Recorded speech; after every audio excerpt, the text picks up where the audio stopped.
Selamat malam Bu Hari, selaku dosen pengampu mata kuliah Metodologi Penulisan Ilmiah. Perkenalkan, nama saya Ibu Ture Budiawan. Di sini saya akan mempresentasikan proposal tugas akhir yang berjudul Sistem Informasi Pengaduan Kerusakan Barang, Studi Kasus Kampus Jimbaran. Pada latar belakang, pengaduan dan aspirasi mahasiswa merupakan elemen penting dalam sebuah universitas, memungkinkan mahasiswa untuk menyampaikan kritik, saran, dan keluhan terkait kegiatan akademik dan non-akademik. Mekanisme ini membantu kampus untuk memahami kebutuhan dan masalah yang dihadapi mahasiswa. ITB Stikom Bali Kampus Jimbaran sebagai salah satu institusi pendidikan tinggi di Bali yang dalam menghadapi permasalahan. Untuk menjawab tantangan tersebut, pengembangan sistem informasi pengaduan berbasis web dapat menjadi solusi yang efektif. Sistem ini dirancang untuk memfasilitasi mahasiswa dalam menyampaikan keluhan, memastikan setiap pengaduan tercatat dengan baik, dan meningkatkan efisiensi dalam menindaklanjutinya. Sistem berbasis web menawarkan aksesibilitas yang lebih tinggi, transparansi dalam proses pengaduan, serta kemudahan dalam pelaporan dan analisis data. Selanjutnya, permasalahan. Apakah sistem informasi pengaduan mahasiswa berbasis web dapat mempermudah penyampaian, pengelolaan, dan pemantauan pengaduan di ITB Stikom Bali Kampus Jimbaran? Selanjutnya ada tujuan penelitian. Tujuan dari penelitian ini untuk mengembangkan sistem informasi pengaduan mahasiswa berbasis web untuk mendukung proses penyampaian dan penanganan pengaduan secara efisien. Selanjutnya ada manfaat penelitian. Manfaat penelitian keilmuan: memberikan kontribusi terhadap studi di bidang sistem informasi, terutama yang berkaitan dengan pengembangan pengaduan berbasis website.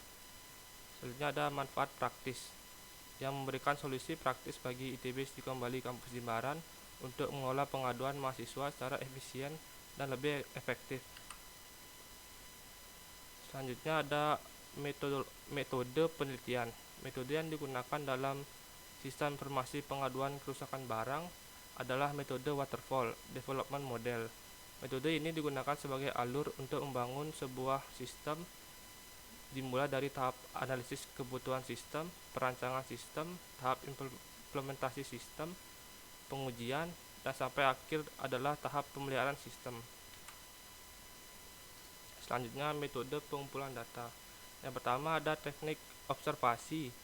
Observasi dilakukan untuk mengamati langsung proses pelaporan kerusakan barang yang terdapat di ITB Stikom Bali. Observasi memantau memahami alur kerja, masalah, kebutuhan pengguna dengan lebih mendetail. Selanjutnya ada wawancara. Wawancara dilakukan dengan salah satu mahasiswa untuk menggali kebutuhan pada sistem yang dapat mendukung efisiensi pengaduan di ITB Stikom Kampus Jimbaran. Selanjutnya ada studi literatur, yang dilakukan pengumpulan data dengan cara membaca berbagai sumber yang berhubungan dengan sistem informasi pengaduan kerusakan barang dengan menggunakan metode waterfall yang dapat melalui berbagai sumber, yaitu jurnal, buku yang berkaitan dengan objek penelitian. Selanjutnya ada jadwal kerja. Terdapat 5 kegiatan. Yang pertama, analisis kebutuhan yang dilakukan pada bulan pertama dan bulan kedua. Pada tahap ini dilakukan pengumpulan data kebutuhan sistem dari pengguna melalui wawancara dan observasi. Hasil analisis ini menjadi dasar untuk tahapan selanjutnya. Selanjutnya ada kegiatan perancangan sistem yang dilakukan pada bulan kedua dan bulan ketiga. Tahap ini melibatkan pembuatan desain antarmuka pengguna, perancangan database, dan alur sistem. Desain ini akan menjadi panduan untuk proses pengembangan. Selanjutnya ada implementasi yang dilakukan pada bulan ketiga dan bulan keempat. Sistem yang telah diuji kemudian diterapkan di lingkungan operasional. Evaluasi dilakukan untuk mendapatkan umpan balik dari pengguna. Selanjutnya ada pengujian yang dilakukan pada bulan keempat dan bulan kelima. Pengujian sistem dilakukan pada bulan keempat untuk memastikan bahwa fungsi-fungsi utama sistem berjalan sesuai dengan harapan. Jenis pengujian ini biasanya memeriksa output sistem berdasarkan input tertentu tanpa memperhatikan struktur internal sistem.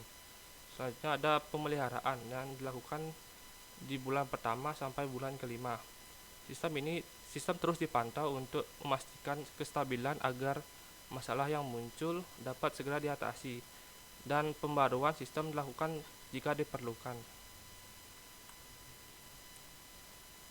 Sekian presentasi yang bisa saya sampaikan. Apabila ada kesalahan kata, saya akhiri dengan terima kasih.